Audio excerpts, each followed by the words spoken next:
ეს არ არის გამოგონილი ამბები. ეს რეალური ისტორიებია. ყოფილა შემთხვევა, როდესაც პირველ სართულზე სამზარეულოში დამონტაჟებული იყო წყალგამაცხელებელი, რომელსაც არ ჰქონდა გამწოვი.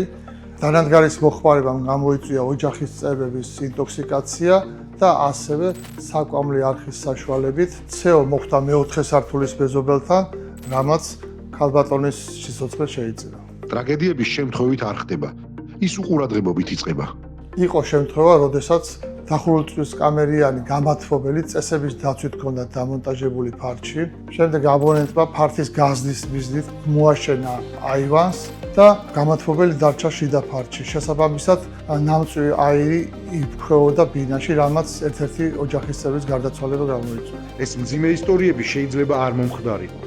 გახსოვდეს, გაზი არ კლავს, კლავს უპასუხისმგებლობა.